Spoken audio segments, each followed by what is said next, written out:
Magandang umaga po sa ating lahat. Handa na ba ang lahat? Kung handa na po ang lahat, tayo po ay magsisimula na sa ating gawain. Tayo po ay tumayo.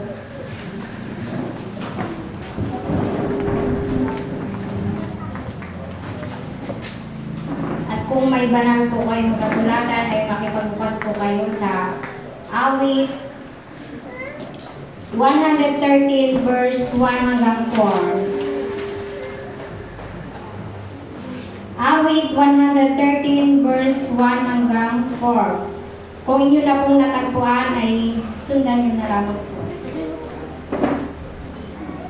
Dapat na magpuri ang mga alipin, ang ngalan ni Yahweh ay dapat purihin. Ang kanyang pangalan ay papupurihan magmula ngayon magpakailanman. Buhat sa silangan hanggang sa kanluran, ang ngalan ni Yahweh dapat papurihan. Siya'y naghahari sa lahat ng bawat lampas, ay sa bawat bansa lampas pa sa langit ang pagkadakila, purihin ang salita ng Diyos. Ang ngayon naman po ay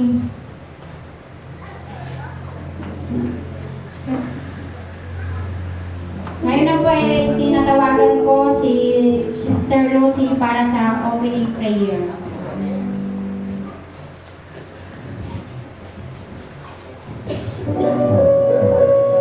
Ngayon na ngayon, tayo po ay manalangin, tutulong sa Panginoon.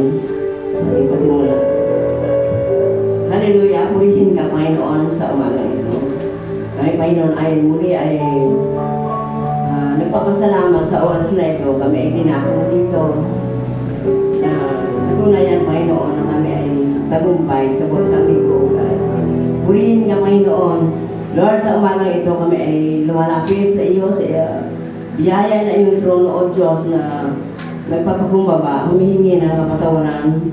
Ano man ang aming nagawang pagkasala Panginoon sa iyong harapan. Sa puso, isip, salita at sagot, patawarin mo po kami, Panginoon, at pakalinisin mo kami ng banal dugo sa lahat aming karamihan. Upang may karapat-dapat kami, Panginoon, sa pagtuloy sa iyo, sa pagpupuri, sa umagang ito, O God. Lord, sa umagang ito, ang tipong itinataas, Panginoon, sa iyo, ang gawain ito, Panginoon, upang ikaw aming papurahan sama-sama kay Panginoon na maghahandog ng papuri at pagsamba, O Diyos, sa Espiritu sa katotohanan, O Diyos. Lord, ang dalangin ko, O Diyos, sa umagang ito, kami po ay iyong samahan, gabayan at karnubayan, O Diyos, ng Banal na Espiritu. Sa simula, Panginoon, sa simula ng aming pagpupuri, Panginoon, sa gawain ito, Panginoon. Ganito din, O Diyos, ang mga magpapaawit, magbibigay ng pagtotoo, Panginoon. Ang lahat, Panginoon, na may bahagi sa iyong gawain ito, Panginoon, sa umaga ito. Sa simula at sa matapos, O Diyos, sa umaga ito. Lord, ang dalangin, Panginoon namin, ay yung gabay at patnubay ng Banal na Espiritu. Ito, Panginoon, O Lord, ang aming dalangin sa tayong pangalan ng iyong anak na si Jesus. Amen. Amen. Amen.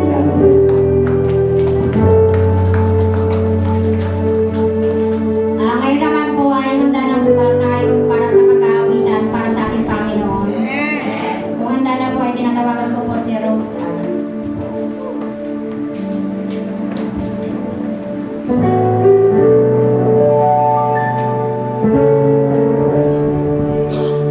Handa na po ba umawit para sa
Bigyan nga po natin ang matas na magpuri ang Panginoon.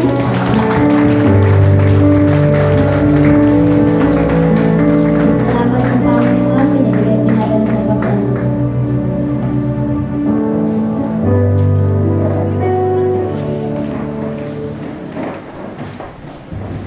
Amen. Nagtagumpay ba ang lahat sa pag-aawitan? Ngayon naman po ay babatiin natin ang bawat isa. Batiin po natin ang bawat isa ng isa lang.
Ngayon po ay sino po ang gustong mag-special number? Maghandog para sa Panginoon. Kabataan. Oo, kabataan ng Nadia Oro.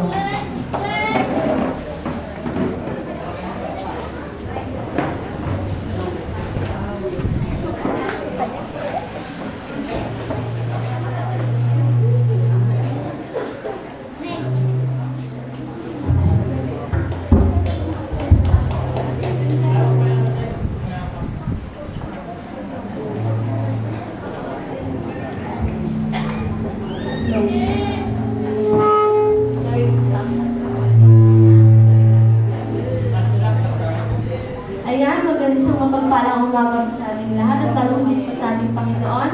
Kami po ay maghahandog ng amin para sa ating Diyos.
Ang puso ko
Hallelujah. Sa pumatas na papuri sa ating Panginoon ngayong umaga. At bago po ako mag-share ng awit para sa Panginoon, gusto ko muna mag-share ng isang patotoo muli sa aking buhay. Ngayong umaga po, ang ibang totoo ko po yung aking asawa. Kasi alam niyo po, ako lang talaga mahilig ko po totoo.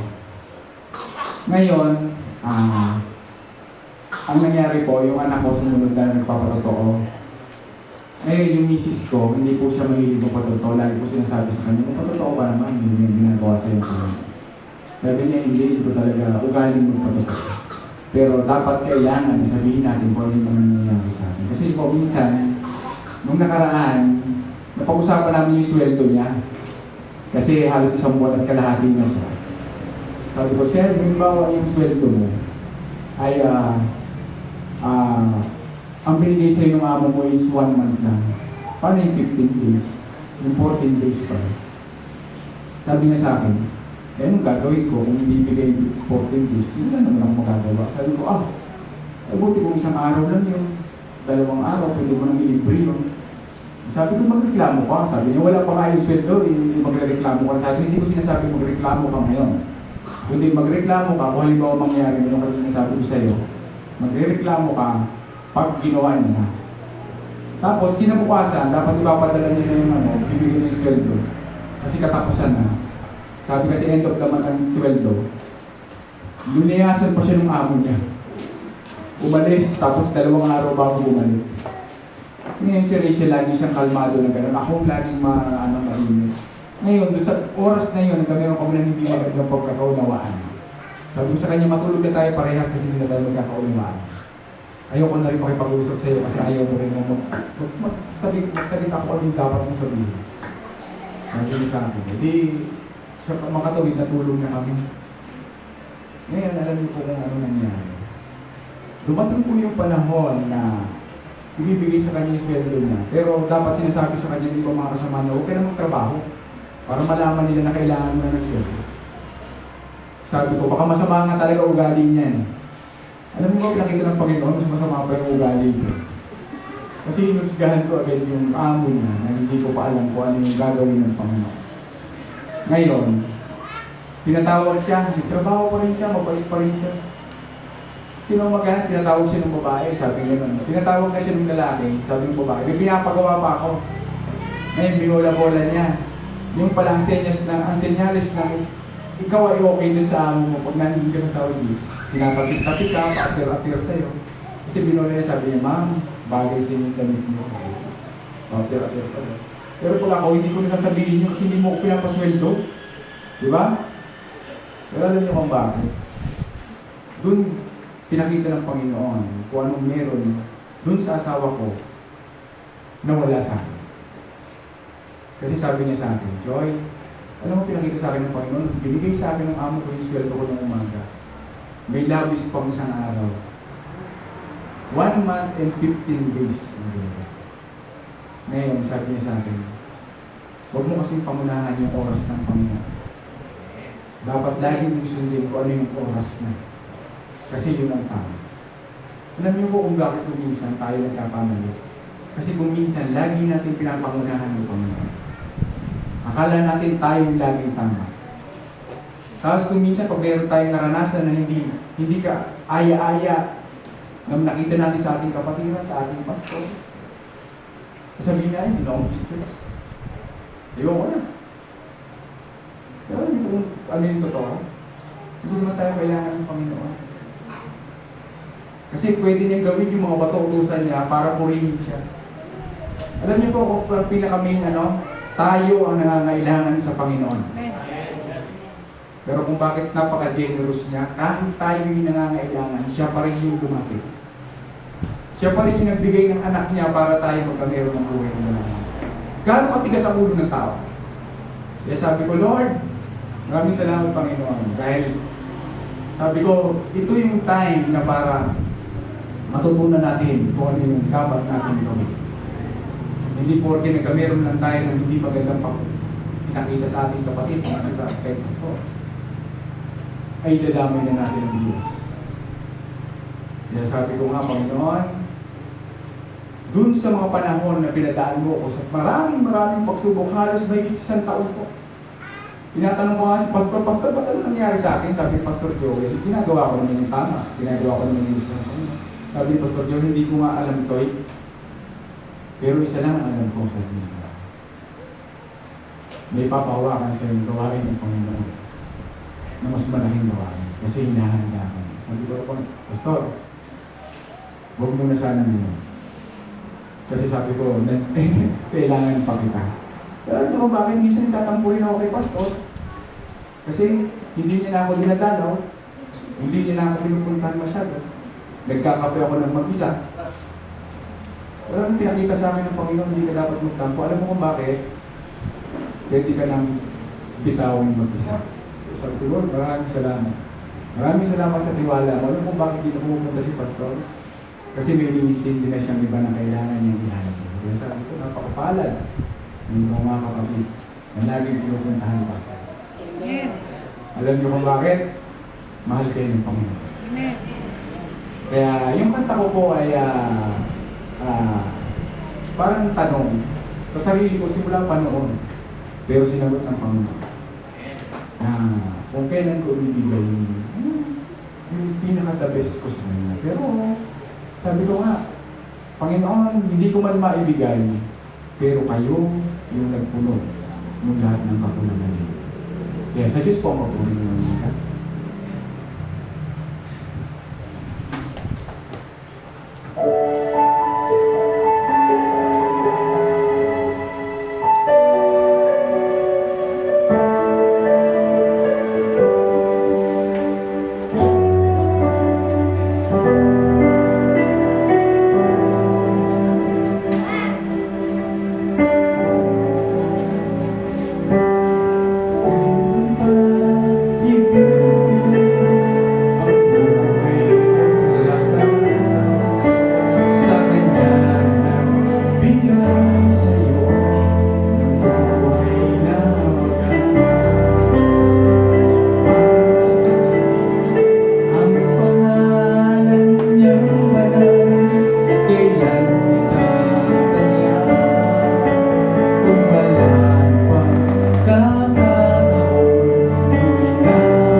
ng Panginoon.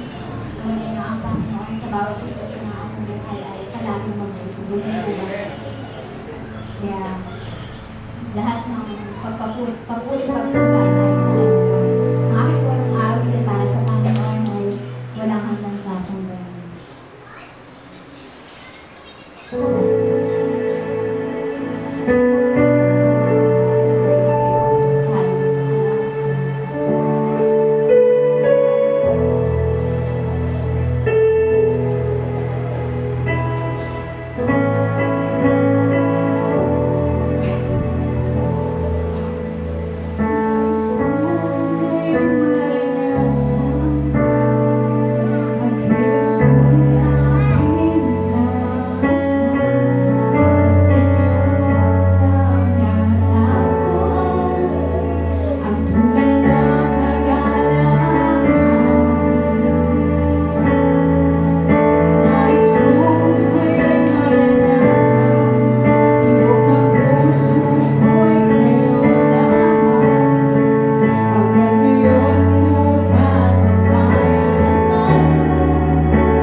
Sino ba po? Wala na. Kung wala na po ay purihin.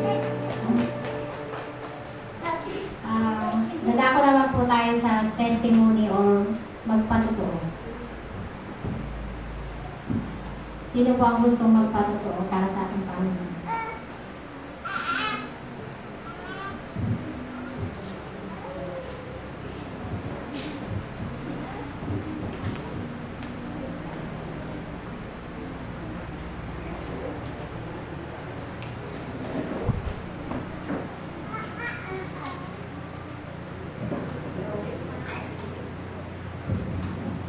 Ay, nagpapasalamat sa Panginoon dahil nung last January po ay wala ka dito. Ako ay nasa ospital. Nagpantay po ako ng aking apo na anak sa ospital.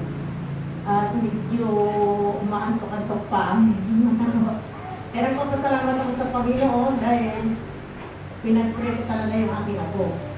Dahil medyo nahirapan din siya sa pagsisilang sa kanyang anak. Hindi man yung tinatanong talaga, may ako na ako sa tuhod. Dami na yan ako. Eh, nagpapasalamat ako sa Panginoon dahil malapit na rin umuwi yung anak ko na galing sa Qatar. At pinagpipray ko talaga siya doon sa lugar ng hospital. Akala ko nga magta-transfer siya sa Calatan dahil sinusukuan siya ng doktor. Habang siya naglilibor, nandun ako sa labas. Talagang pinagpipray ko talaga sa Panginoon na bigyan siya ng lakas, ng loob. Talagang mahirap pala ang mga anak. Pero dumadami tao. Kaya nagpapasalamat ako sa Panginoon, nakaraas din yung aking ako. Kaya sa Diyos ang papurihan namin.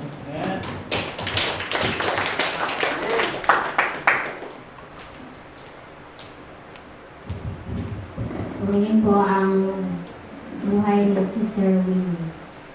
Sino pa po?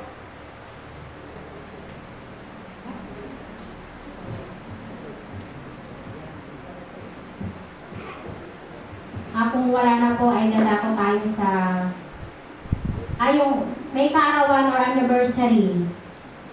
Sino po ang may kaarawan sa loob ng isang linggo?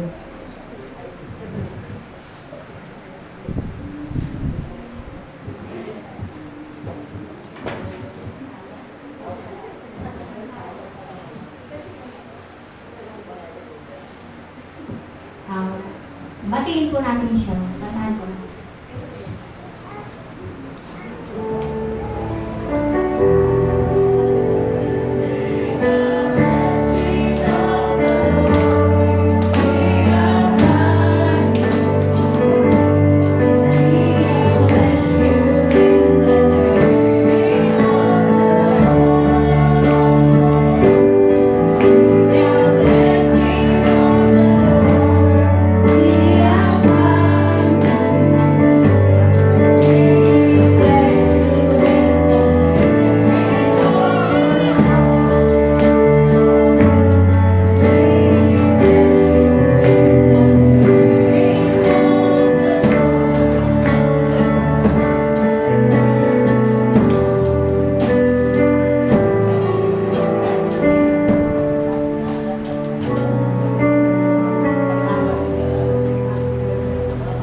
Tinatawagan ko po si Pastor Tony para ipag-pray po siya.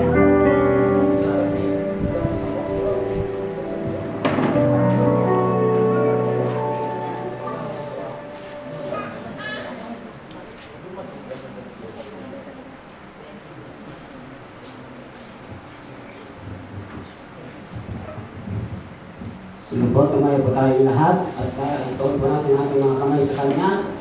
Hallelujah. Purihin kayo ang Diyos in the name of Jesus. Hallelujah. O maluwalhating Diyos, nagpapasalamat po kami sa buhay at tagumpay at pag-asa ng taglay ng bawat isa sa amin, Panginoon, dahil kayo ang author ng buhay, O Diyos. Pinapasalamatan po namin ang inyong anak, ating kapatid na nagdaos ng kanyang kaarawan, Panginoon.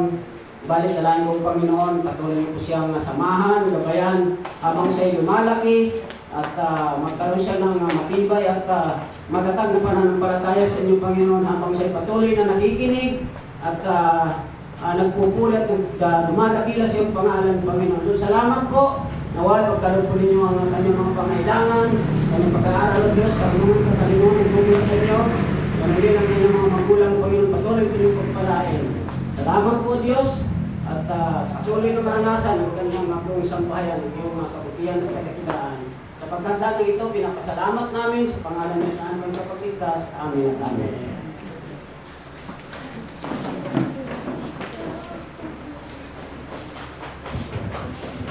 Ngayon naman po ay dadako tayo sa ihanda po natin ating sarili para sa mahalagang gawain ng salita ng Diyos. Tinatawagan ko po si Pastor Joel.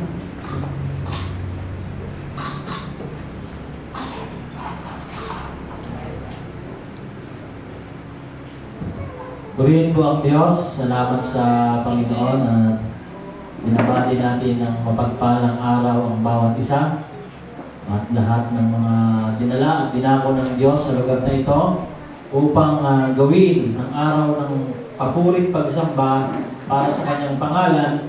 At pangalawa ay bigyang parangal ang kanyang pangalan. Pangatlo ay bigyan tayo ng gabay ng Diyos sa araw-araw ng ating buhay dito sa mundong ito. Amen? Kaya purihin ang Diyos. Salamat sa Panginoon.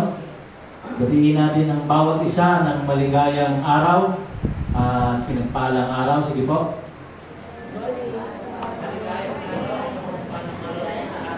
Salamat sa Panginoon at patuloy tayong pinapalago ng Diyos at patuloy tayong tinutulungan ng Panginoon sa bawat araw na dumarating sa ating buhay.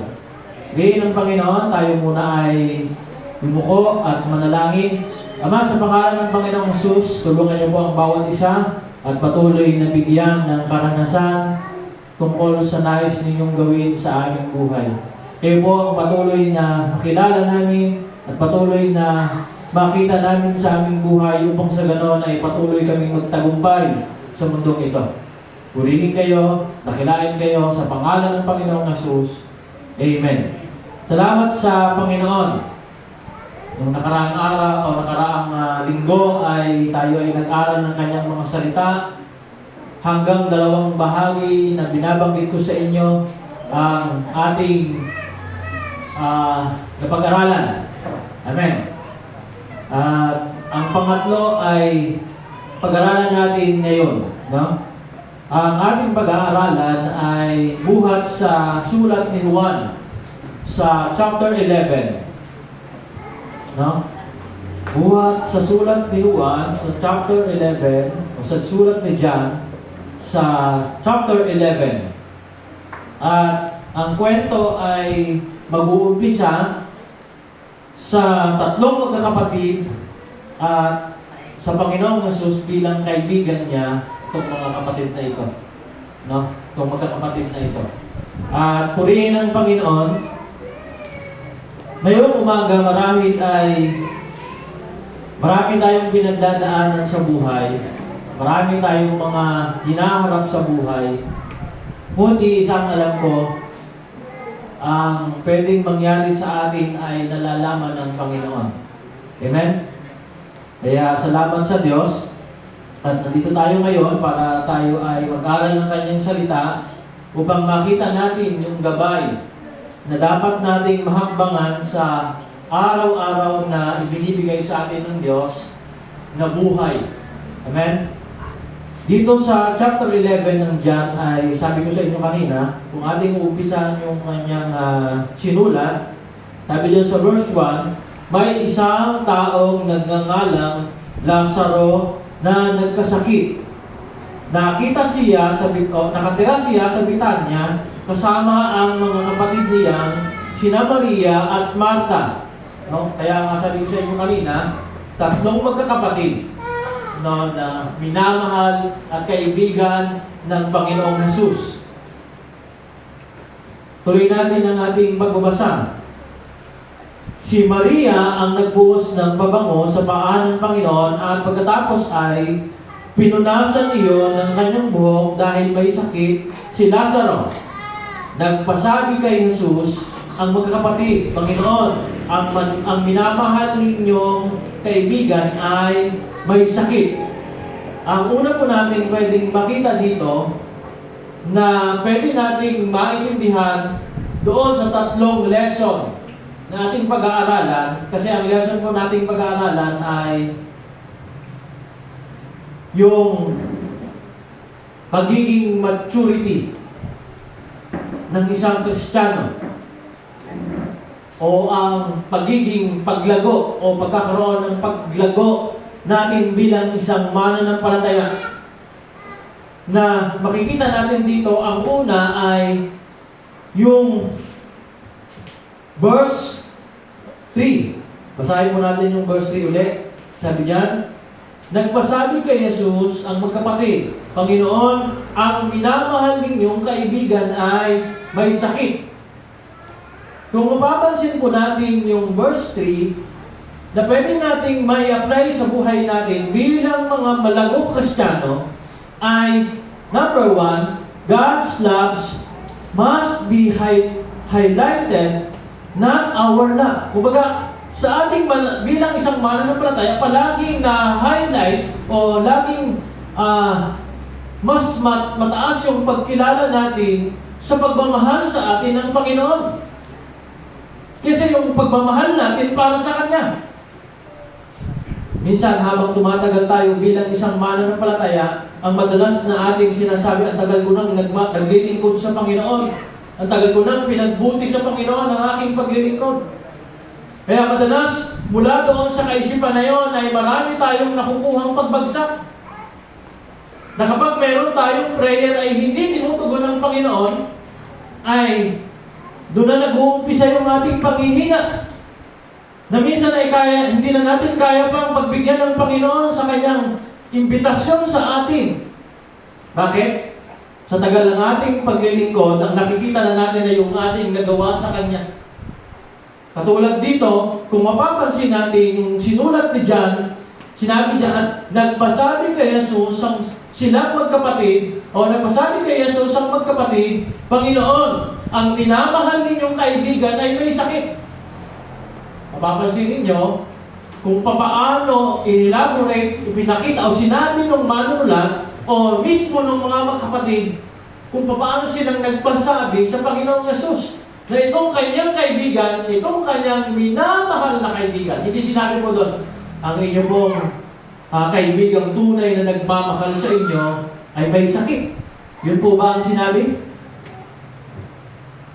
O ang inyo pong kaibigang nagkasakit na halos dahil sa paglilingkod sa inyo ay talagang may sakit. Ang inyo pong kaibigang 33 nang nakabantay sa inyo, nakaagapay sa inyo ay may sakit. Yun po ba ang binanggit ng manunulat? Ang binanggit ay, sabi diyan, nung dalawang magkapatid, si Martha at si Maria, Panginoon, ang minamahal ninyong kaibigan ay may sakit. No? Kumbaga, yung pagiging maturity nung sumulat, si Maria at si Martha, kung ating babasahin yung kalagayan ni Maria bilang isang mananampalataya, talagang matured siya. Kasi bakit? Sa Lucas, kung mapapansin natin, silang dalawa ni Martha at ni Maria, kung kumpara natin itong dalawang ito, si Martha ay abalang-abala nung nagudoon ang Panginoong Yesus sa bahay niya. Abalang-abala saan? Sa pagpapakain sa kanyang mga bisita, kasama ng Panginoong Yesus. Samantalang itong si Maria ay nakaungkot at nakikinig sa sinasabi ng Panginoong Yesus. Kaya nga si Martha, samantalang si naglilingkod sa mga alagad na ito at sa Panginoong Yesus, ay biglang napasabi ng ganito, Guro, di po ba sa inyo lingid ang aking paghahanda at si Maria ay nandiyan lang? Ano sabi sa kanya ng Panginoong Yesus? Pinili ni Maria ang pinaka-importante sa mahalaga. Yun si Maria. Marahil si Maria ang nagpabot ng sulat. Kasi siya ang tunay na malago, kung mapapansin natin sa sulat nito. Sa kanyang, sa kwento ng tatlong magkakapatid. Kaya nakita niya na dapat laging na-highlights kung ano yung pag-ibig ng Diyos. Kung gaano tayo kamahal ng Panginoon sa kalagitnaan ito, mga kapatid. Hindi aabot ang church na ito sa 40 years kung hindi itinataas ang pag-ibig ng Panginoon. 1984, nag-umpisa ang gawain dito. Hindi ko lang alam kung sino mga nakaabot ng 1984. Sabi sa akin ni Sister Lucy, nakaabot siya. 1984. Mula noon hanggang ngayon, ang kapahayagan ay tungkol sa pag-ibig ng Diyos, kung paano tayo minamahal ng Diyos. Kaya nga si John, kung mapapansin ninyo, pinangalawahan niya yung kanyang sulat. Sa 1 John chapter 3, verse 16. Basahin po natin. Nagkaroon siya ng isang tinatawag na suporta doon sa kanyang sulat. John 3:16. 1 John chapter 3, verse 16. Bukod dyan sa John na yan, meron pa po John sa Bible ninyo na 1 John. Sa likod. Verse 3, chapter 3, verse 16. Sabi diyan, dito natin nalalaman ang pag-ibig. Sabi niya, dito natin nalalaman ang pag-ibig. Inialay ni Kristo ang kanyang buhay para sa atin. Kaya, dapat din nating ialay ang ating buhay para sa mga kapatid. Kung mapapansin ninyo, kung paano tayo dapat maglingkod. Kung bakit tayo ngayon dumadalo para sa gawain ito na itinakda ng Diyos sa lugar na ito. At sa iba't ibang lugar na meron tayo ngayong gawain, sa Aplaya, sa Villa de Oro, sa Cinco, sa Payong. Bakit? Kasi nga, sabi niyan, sa John, 1 John chapter 3, verse 16, sabi diyan ay, dito natin nalalaman ang pag-ibig. Inialay ni Kristo ang kanyang buhay para sa atin. Inialay muna ng Panginoong Jesus ang kanyang buhay para sa atin. He loves us first. Minahal muna tayo ng Panginoon. No? Bago tayo nakadama ng pagmamahal sa Kanya. Inialay muna ng Panginoong Yesus ang kanyang buhay. No, kaya kami bilang mga lingkod ng Diyos na nandito ngayon, hindi dahil sa tunay na nagmamahal kami sa Diyos, kung bakit kami ngayon ay nagpapastor. Ang unang nagmahal sa amin ay ang Panginoon. Nang maranasan namin yon, sinimulan namin ibigay ang aming buhay para sa Panginoon. At kayo din ay nandito ngayon. Hindi ko lang po alam kung naranasan ninyo ang pagmamahal ng Panginoon. Pero dapat habang tumatagal tayo bilang mananampalataya, ay ang nadadama natin bilang isang mananampalataya, una ang pag-ibig ng Diyos sa atin. Ang madalas dapat nating nakikita sa buhay natin ay ang pag-ibig ng Diyos. Ang laging na-highlight sa buhay natin ay ang pag-ibig niya. Kasi mula doon, mag-uumpisa kung paano tayo dapat magmahal. Amen? Doon tayo mag-uumpisa kung paano tayo dapat magmahal. Sa kung paano tayo minahal ng Panginoon. Bakit? Dahil sa Diyos ng pag-ibig. Siya ang unang nakakaalam kung ano talaga ang pag-ibig. Amen? Kaya nga dito sa John chapter 11 verse 3, hinighlight ng sumulat na ito sa Panginoong Yesus kung paano minamahal ng Panginoon si Lazaro na nagkasakit. Kaya nga, sa paglilingkod natin, habang tayo'y lumalago, bakit ka ngayon dumadalo? Dahil minahal ako ng Panginoon. Amen? Bakit mo minamahal? Pakitin mo ang inyong katabi bilang isang kapatid sa Panginoon. Dahil minahal ako ng Panginoon. Kaya nga, ganito rin po yan. Pwede rin natin i-apply yan sa pag-ibig natin sa ating minamahal na iniiraw. Pwede niyo pong tanongin, halimbawa may nanliligaw sa inyo, unang tanong niyo muna ay ganito, mahal mo ba ang Panginoon? Hindi, ikaw ba ang tunay na mahal ko? Ay naku, mahirap. Mahirap yata yun. Ha? Kaya kasabi dun sa Biblia, ibigin mo ang Panginoong Diyos ng buong puso at kaluluwa at isip mo. Ha? Kaya, pakisabi mo muna sa iyong, naliligaw pa lang sa iyo, kaya naging girlfriend mo na, boyfriend mo na. Sabi mo sa kanya, matutunan mong mahalin muna ang Panginoon. Para malaman mo kung paano mo kumamahalin. Wow! Kilig na naman ng mga kabataan. Gising na naman. Madalas mo kasi nangyayari sa mundo, sige nga, patunayan mo ang mahal mo ako. Wow! Ganun lagi ang hamon. Dapat ang hamon ay ganito. Sige nga, kung mahal mo talaga ako, mahal mo ba ang Panginoon? Hindi po eh. Ang nangyayari po, kung mahal mo talaga ako, sige nga, patunayan mo nga. Sa bandang huli, wala. Ha? Sabi pa nga ng isang preacher, yung isang lalaki daw nangako sa kanyang nililigawan, ibibigay ko lahat sa iyo, pati mga bituin sa langit. Eh di, nabilhanin din si babae. Wow, pati bituin, ibibigay. Oh, ganyan talaga ang mga lalaki, magagaling sa ha? Sa umpisa, o kaya sa mga pangbubola. Player kasi. Ngayon, nung ikinasal na, sabi ng babae, ito ba? Gumaganon-ganon. Ito ba yung sinasabi mo mga bituin? Gaganon-ganon. Habang naglalak, ito ba? Bakit? Nasumpag eh. Ayun, ayun. Nakakita ng bituin. Ayan, nasumpag. Ang sabi tuloy ng babae, ito ba mga bituin? Nasusungkitin mo para sa akin. Eh, nasungkit pang lalaki. Bakit? Yan na. Gaganon. Ito ba yung mga bituin? Huh?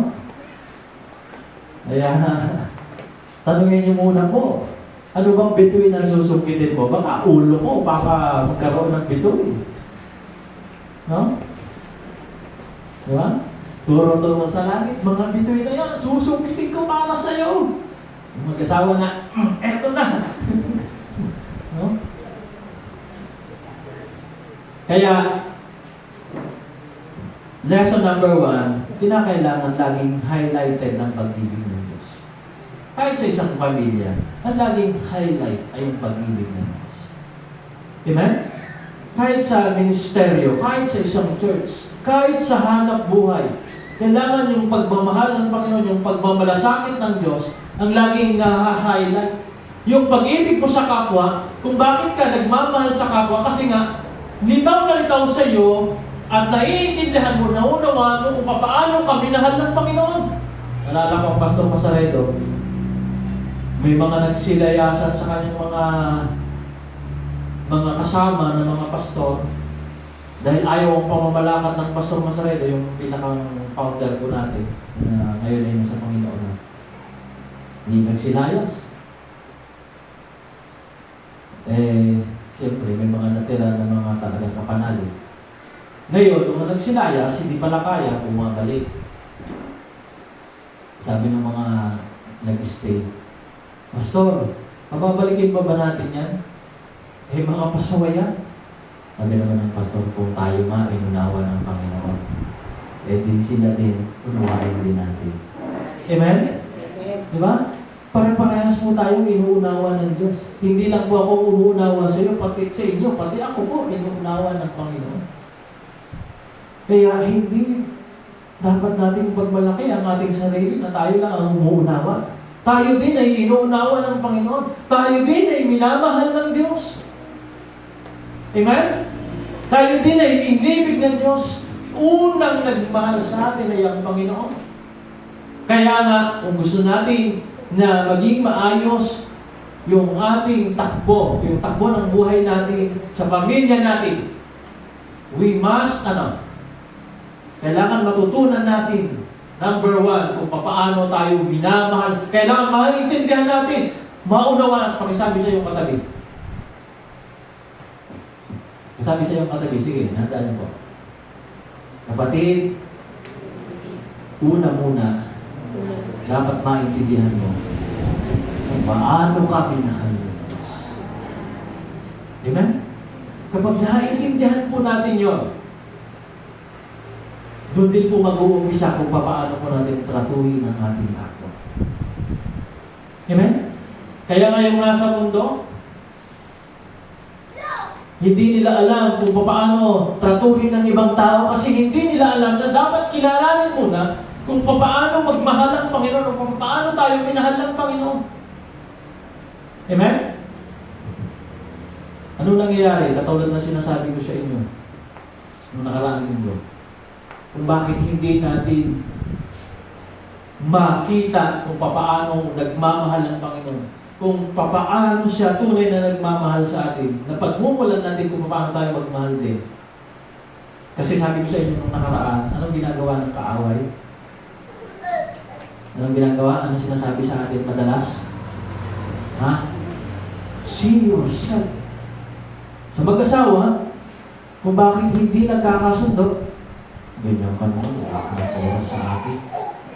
Puro ka na lang trabaho. Diba? Kaya nagkakagulo. Kasi bakit? nakikita na yung hindi nagagawa ng kanyang partner sa kanya. Sino may pakulo nito? Si Satanas. Para magkaroon ng hindi magandang pagkakaunawaan. Si anak naman, si nanay, ang paborito naman, si ate, ako na lang lagi. Ako ang lagi. Ako ang nasisisi. Ano? Ang kantang gano'n. Puro ako. Alam mo si Satanas, gano'n siya. Kaya nga nung tinukso niya si Eva, sabi niya, totoo ba na ikaw ay mamamatay pag kinain mo yung puno o yung prutas na nakakakilala ng mabuting kasama? Sabi ni Satanas kay Eva, hindi, magiging Diyos ka. Pero mo, pinakita sa kanya ni Satanas, magiging Diyos. Ako magiging Diyos? Hindi pala ako mamamatay. Highlight na highlight yung sarili. Ang mundo ganun po. Nalala niyo po yung tinuro ko sa inyo nung nakaraan? Palaging gano'n ang mundo, centralized saan? Sa sarili. Pag nagkita-kita, halimbawa, ang mga magkaklase, anong laging kwentuhan? Alam mo, 10 years later, o nakalipas. Ano, pagka nagkaroon kayo ng reunion, magkaklase, ano ang usapan? Ay, sige to, alam mo, engineer na. Ay, sige to, teacher na, ikaw naman. Teacher na. Ako, housewife. Nahiya ka, bakit? Ako ay pastor.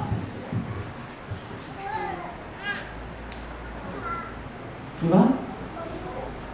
Maraming ganun ang mga nakatutok sa achievement, sa sarili. Diba? Pero ang Panginoon ang gusto niya, palaging sa Diyos. Bakit? Sino ang tunay na nagmamalasakit sa akin? Ikaw ba na nagmamalasakit sa iyong sarili? O ang Panginoon? Amen? Ang Panginoon talaga ang tunay na nagmamalasakit sa akin. Kung tutuusin, nung magkasala tayo, hanggang sa atin ay nakontamina ng pagiging makasalanan, kayang gawin ng Diyos na lumikha ng panibagong Adan. Para yung dating Adan na nagkasala na pinagmulan natin, yung Ebang nagkasala na pinagmulan natin ay hindi na dumami. At ngayon, bawat isa sa atin ngayon ay wala na. Bakit? Mga makasalanan tayo. Amen? At ibang tao na inilagay ng Panginoon, sige, dahil kayo yung mga pasawahan, siguro sa dami nating kapasawayan sa Panginoon, bawat isa sa atin ay unti-unti nang nawawala. Nalala ko sa Old Testament, mayroon po doon kapulungan na pinangungunahan ni Moises. Ngayon, meron po doong mga nagrebelde sa pamumuno ni Moises. Ewan ko lang po kung alam niyo po itong kwentong ito. Usap-usap, hindi naman maayos yung pamamalakad ni Moises. Hindi naman po gano'n ang totoong kwento. Pero pag nabasa niyo po, ay mula doon ay nagrebelde sila. At dahil sila'y nagrebelde, ayaw lang sundin itong si Moises bilang tagapanguna nila. Alam niyo po ang ginawa ng Diyos sa galit ng Diyos. Pinabuka ang lupa. Hindi na kailangan ng St. Peter. Lugi ang St. Peter ng panahon na yun. At ano nangyari doon sa mga reklamador? Diretso sa lupa. Hindi na kailangan. Lugi din si Peter. Ay, hindi kailangan ng cemetery eh. Pati St. Peter, nalugi ng panahon na yun. Meron pa kaya? Meron na kaya? No? Bumuka ang lupa. At ano nangyari? Nalaglag sila. Ngayon kaya, kung gano'n ang ating Diyos, hindi siya mapagbiyaya, pati siguro ako, pastor ninyo, wala na rin. Di ba? Di ba? May likas sa ating buhay na talagang kumakalaban sa Diyos. Amen? Kahit sino sa atin, pero dahil kay Kristo Jesus, tayo ay nagiging katanggap-tanggap sa Kanya. Dahil lang talaga sa Panginoong Jesus, kaya nga dapat ma-highlight talaga yung pagmamahal ng Panginoon sa buhay natin. Yun ang lagi nating makita. Sa tuwing may gagawin ng Panginoon, ang lagi nating mababanggit, salamat sa pagmamahal ninyo, Panginoon. Kung meron man kami ngayon ito dahil minahal mo kami.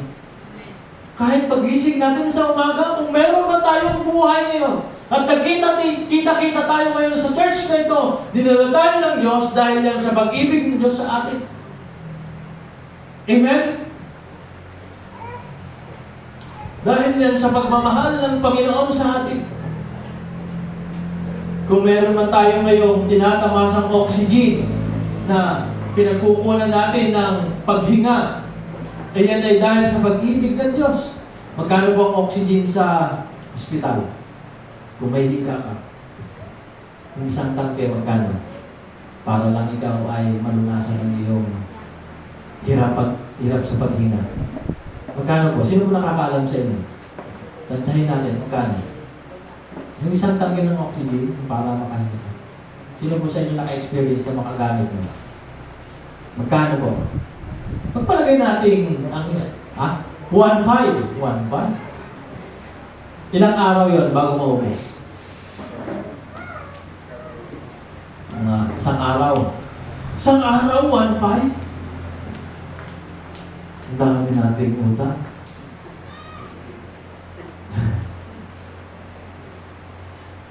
Baon na tayo sa utang sa Panginoon. Sa oxygen ka lang. 1.5 isang araw. Kung may tawad, 500 na lang sa isang araw. Baon pa rin tayo sa utang nun. Sino po sa inyo ang ilang taon na ngayon? Kung halimbawa ako po, 17 years old ngayon. Wow, dami nag-girl ka. Aba, yung tinagal ko na yon, kung sa araw-araw, sa isang taon, ilang days pa? 365 days times 1.5. O kung 500, tumawad tayo. Magkano na po? Magaling sa math. 365 times 500. May kalino kayo dyan eh. Wala akong dalang cellphone. Sige nga, para malaman lang natin. Sir? 66,000. 66,000 times 182,500 sa 17. sa 365 days. Oh, 365 days. Times 500. Oh. Mga ano? Kano? 182,000. 182,000.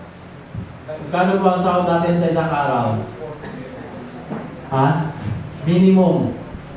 Wala pa 500. Wala pang 500. Naku po. Bigyan pa. Grabe yung pagmamahal ng Diyos. Amen?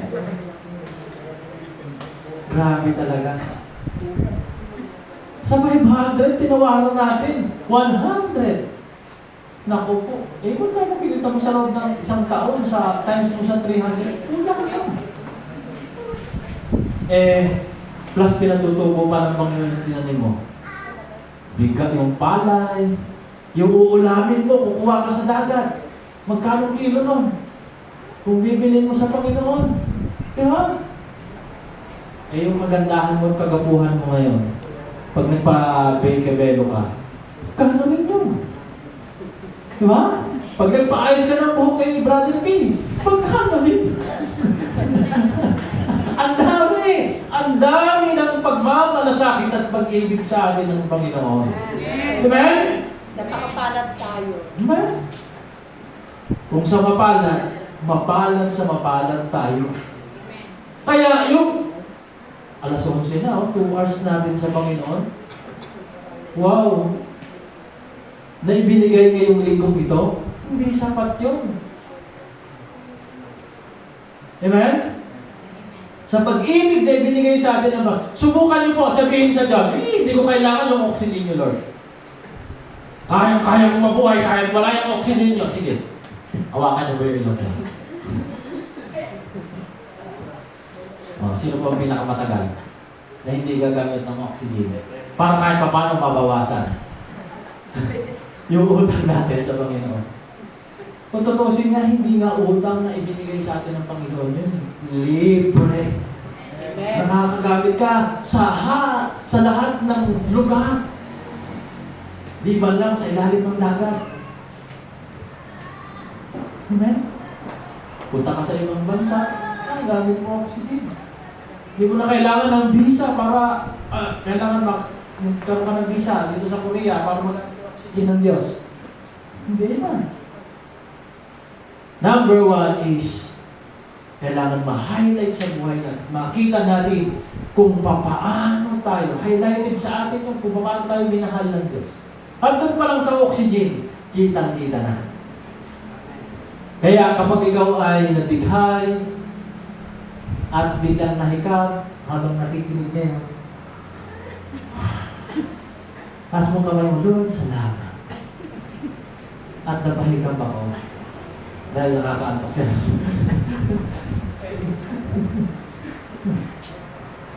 Amen. Napakadami ng biyaya at pagpapala sa atin ng Diyos. Para makita natin kung paano tayo minahal ng Panginoon. Amen? Tapos minsan pagka minagawa ng kaunti ang ating kapatid sa Panginoon, ayaw na. Hindi naman ako magsisimba. Parang ang kapatid mo nagmahal sa iyo.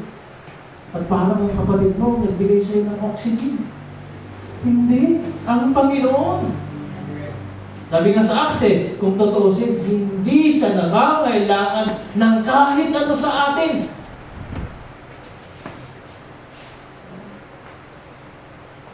Amen? Kaya, sa lahat ng kaya, basahin ko natin ito huli, no? Marami, may dalawang bagay pa pero alas 11 na. Basahin, kaya titignan niyo po si Pablo sa sulat niya. Dito po tayo magtatapos. Sa 1 Thessalonians, diniin talaga ito ni Pablo .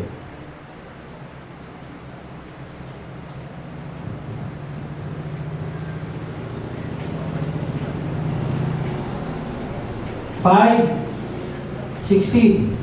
Basahin po natin ha. Maggalak kayong lagi. Bakit? Minahal tayo ng Diyos. May reason talaga tayong magalak . Ano pagkukunan natin ng kagalakan? Dahil minahal tayo ng Panginoon. Kahit pa na pakarami ng problema mo, kailangan mo pa rin magalak . Wala kang dahilan para mag-murmur sa Diyos . Kasi bakit? Yung huminga ka ngayon, pagkagising mo, ay dapat mong ikagalak yun. Pag hindi ka na huminga, si Peter na magdadala sa iyo. Di ba? Pero nung huminga ka ngayon, dapat magalak ka. Kaya masabi ni Pablo, magalak kayong lagi. At ano pa? Palagi kayong manalangin. At ano pa? Magpasalamat kayo sa Diyos sa lahat ng pagkakataon. Bago matulog, Lord, salamat. Pagkagising, Lord, salamat. Kakain ng bisig, Lord, salamat. May problema, Lord, salamat. Bakit? Yung nga lang ikaw mabuhay, dapat kayo magpasalamat. Nakakalungkot. Napakadaming tao sa mundong ito na libreng may ginagamit na oxygen, pero hindi man lang kayang tugunan ng imbitasyon ng Diyos. Na para bang pag naimbita at nasabihan, mahal ka ng Panginoon.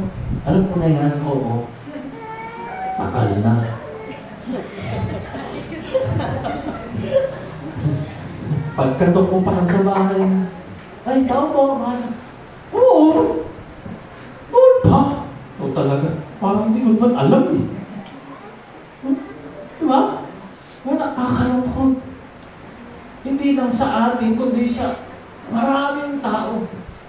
Na minsan pagka nakakita ng nangangaral sa Facebook, scroll.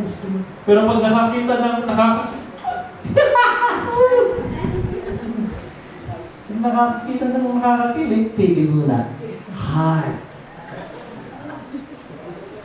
Pag may mga nakalive na mga pastor na hindi gusto, ang react,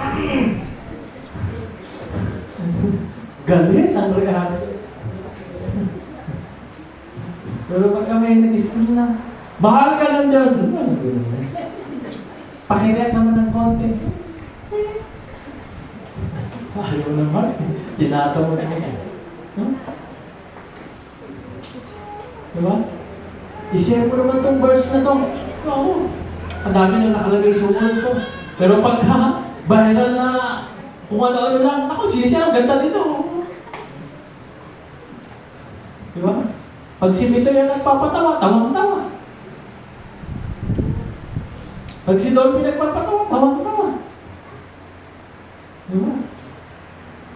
Amen? Kaya, kapatid, may dahilan tayo na lumago sa Panginoon at sa paglagong ito dapat highlighted yung pag-ibig ng Diyos. Bakit? Totoo talagang minahal tayo ng tayo. Kapatid, huwag po tayong magmamalaki sa Diyos. Huwag po natin pagmamalakihan ng Panginoon. Sana maintindihan po natin ito lagi. Ng lahat ng buhay natin na ngayon ay tinatamasa natin. Kung bakit yung mga achievement meron tayo ngayon na nasa atin ngayon ay dahil una, binigyan tayo ng buhay ng Diyos. Amen? Mahalo pa man kung lumagpas ng 5 minuto o kalating oras ang ating gawain ngayon. Amen? Parang ayaw na umemi. Papalaan na, pastor. Kapatid, magising ka ng madaling araw, dapat magpasalamat ka. Amen. Lumagpas ng kalahating oras sa pastor. Hallelujah! Salamat sa Panginoon. Amen? Bakit? Dahil tunay tayong mahal ng Diyos. Pakisabi sa iyong katabi. Kapatid, naintindihan mo na? Yung oxygen. Hindi kasi ningin ng Diyos yan. Bakit? Mahal ka. Amen? Amen. Kaya salamat sa Panginoon. Ang Diyos ay patuloy na magkakila sa bawat isa sa atin. Dito pa ako magtatapos sa announcement. Kaya kapatid, ang ating anniversary since 1984, nag-umpisa ang gawain sa lugar na ito. Marami nang pinagdaanan ng church na ito.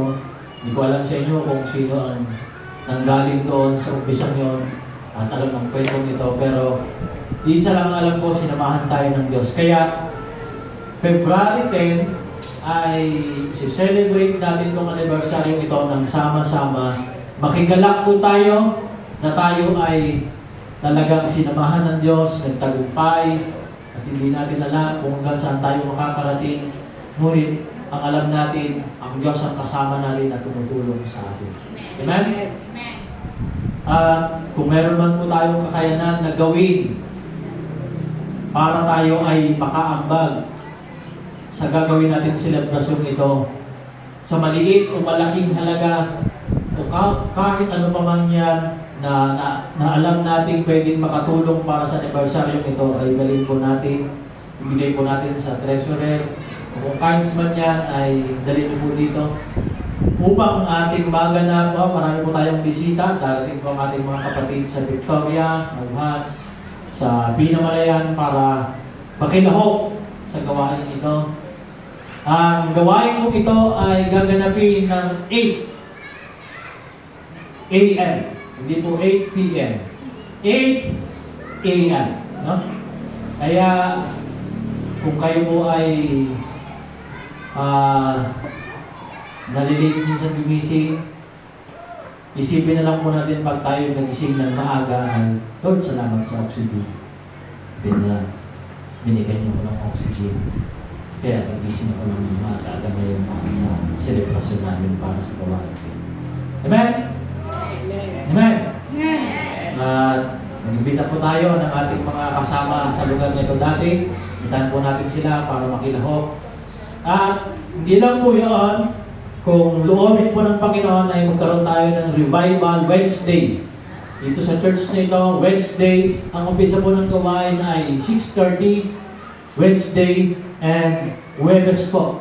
No? ng gabi. Sama-sama po tayo magkakaroon ng revival na gawain. Ito po ay Holy Ghost Revival. Ibig sabihin ay para maintindihan at maunawaan kung paano tayo kinikilos at sinasamahan ng banal na Espiritu, ang Espiritu ng ating Diyos. At ganoon din po, announcement ko rin po, ang Bible School student ng ating headquarters ay magkakaroon ng mission. Kung magkakaroon po ng mission ay mamaya po ng alauna ay paalis na po sila patungong Mindoro. Mag-uumpisa po ang hayo bukas sa Victoria, San Isidro at Nauhan. At sila po ay magkakaroon ng paghayo dito sa Tuesday. Kaya kinakailangan ko po ang inyong pakiki-cooperate kasi pupunta po ang ating Bible School student. Hati po sila sa iba't ibang grupo sa Tuesday, sa Santa Cruz, sa Aplaya, kay Brother Gary. Ang umpisa po ng hayo nila sa lugar na yan ay 2 p.m. Pwede lang po natin, kung loobin ng Panginoon ay magkaroon sa hapon ng crusade. Kumbaga, pagpapakilala sa pangalan ng Panginoon. Kaya sa inyo, no, kayo po ang magiging katuwang namin sa lugar ng Aplaya. Kung saan man po kayo may mga kakilala, ay kayo po ang magiging guide para dalhin yung mga Bible School student. No? Tutukan lang po tayo ng magagawa doon na makakasama ninyo. Ganoon din po sa Minati Oro. No? Ganoon din po sa payong, loobin ng Panginoon, yung payong at saka 5 ay magkaroon din ng makakasama para humayo doon. No? Kaya, salamat sa Panginoon. No?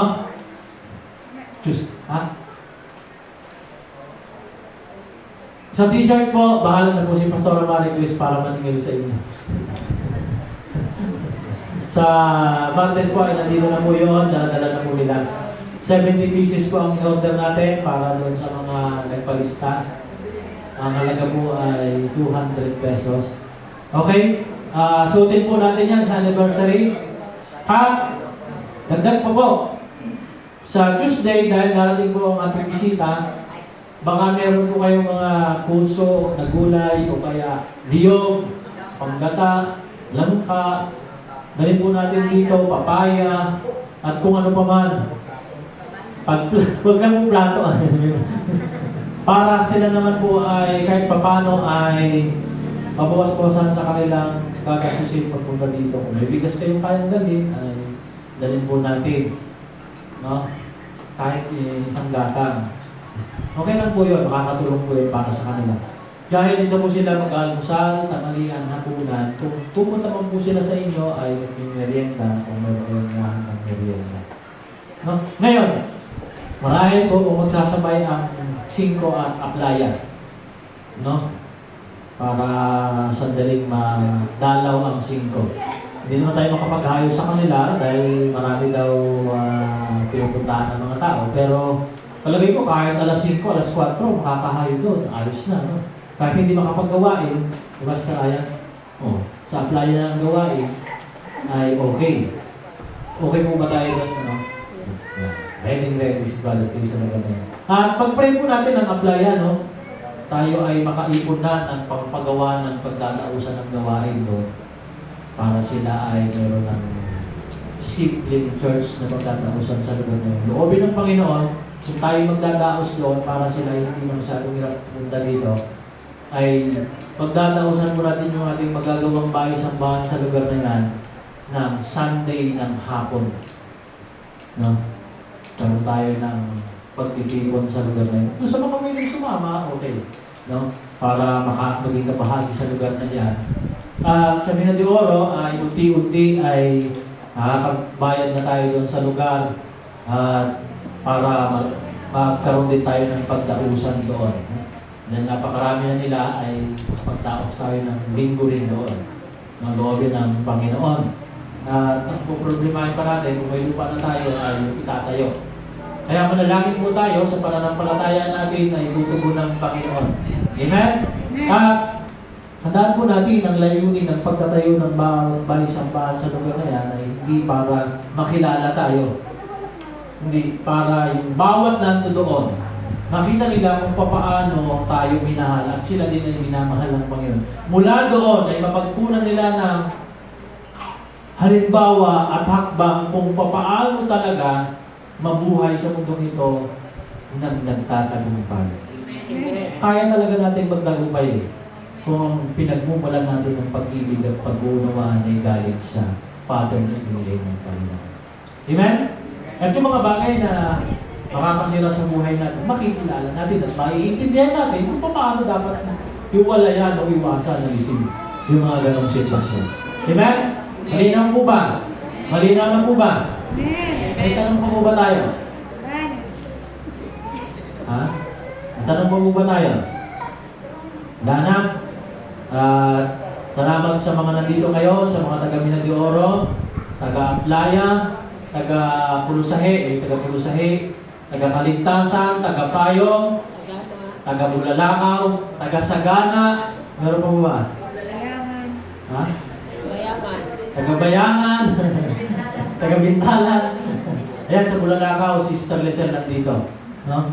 Purihin ng Panginoon, kung luobin din ng Panginoon na magkaroon ng church doon, ay mali mo maging pastora yan. Ha? Kaya, salamat sa Diyos.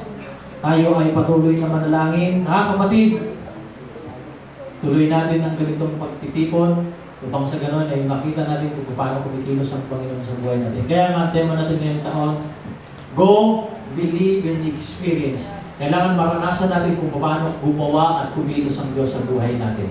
Amen, tayong lahat ay tumayo. At binabalik ko po sa MC.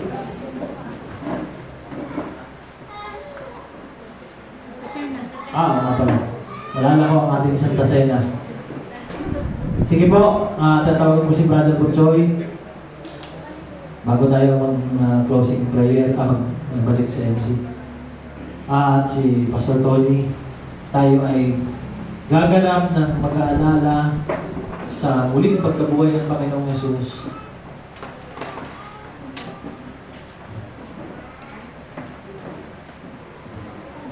Habang pinamamahagi po sa atin yan, ganito ang sabi ng Apostol Pablo sa unang Korinto chapter 11, verse 27. Sabi diyan, kaya ang sino mang kumakain ng tinapay at umiinom sa kopa ng Panginoon sa paraang di nararapat ay nagkakasala sa katawan at dugo ng Panginoon. Kaya dapat siya sa atin ng tao ang kanyang sarili bago siya kumain ng tinapay at uminom. Tandaan po ninyo, kinakailangan pasiyasan tayo sa pangalan ng Panginoong Yesus sa mga bagay-bagay na nagawa natin, hindi natin sinasadya o sinadya man natin to, upang sa ganon ay makilala natin o hindi tayo magkulang sa pagganap nito. No? Yun ang unang tagumpili ng Apostol Pablo. Ngayon, ano po ang simbolo nito? Ang simbolo nito ay pag-aalaala sa kamatayan ng Panginoong Yesus sa krus. Kaya nga ang simbolo ng kopa ay dugo ng Panginoong Yesus. Ang tinapay ay katawan ng ating Panginoong Yesus.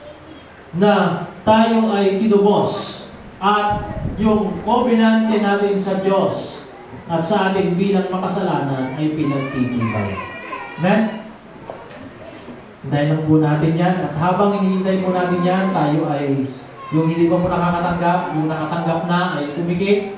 At gawin po natin ang pagpapasiyasan sa Panginoon. Sabihin po natin sa ating Diyos, sabihin po natin ang ganito, Lord, kung ako man ay may pagkukulang sa aking buhay, ito po ay hinihingi ko ng tawad sa pangalan ng Panginoong Jesus. Sige po. At doon sa mga wala pa, pag natanggap niyo na po yan, ay hingin niyo po ng tawad sa Panginoon ang inyong pagkukulang sa Kanya. Okay?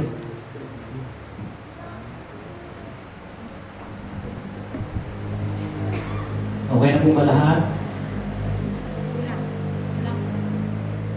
Kulang ng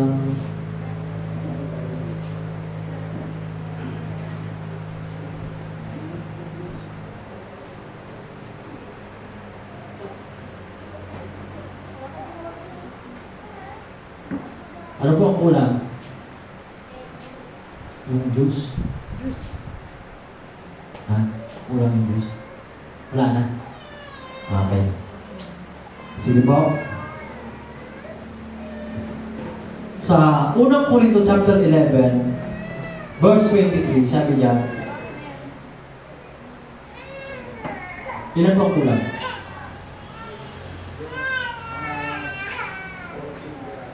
Putong piraso. Sino kaya magtimpla ng mabilis? Para lahat makasama natin. Ha? Bakit wala na? Hindi, inubos mo ba yung lahat? Hindi niya inubos diba?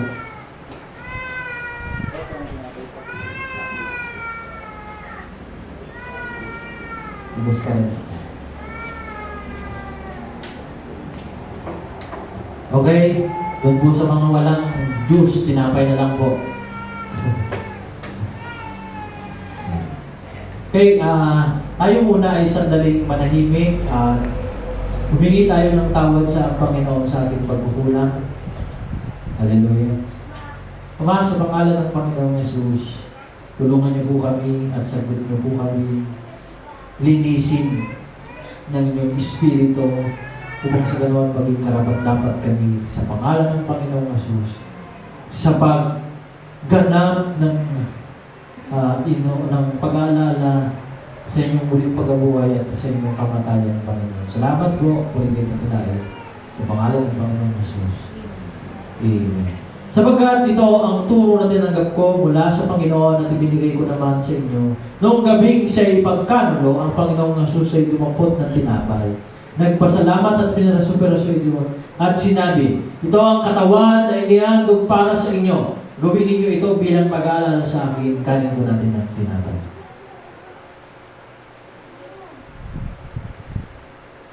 Matapos maghapunan, dumampot din siya ng kopa at sinabi, ang kopang ito ang bagong tipan na pinagtitibay ng aking dugo.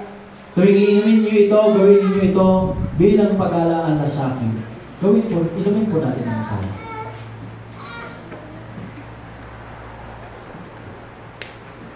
Hallelujah. Sige nga po, palakpakan natin ang Panginoon sa ating Panginoon. Hallelujah. Purihin kayo, O Diyos. Amin pong pinasasalamatan ng katubusan ginawa ninyo sa amin at ang inyong bulit pagkabuhay na siyang nagsisilbing katibayan na kami ay talagang binubos ninyo. Purihin kayo takilain sa pangalan ni Jesus. Amen. Nabalik ko na po sa iyo.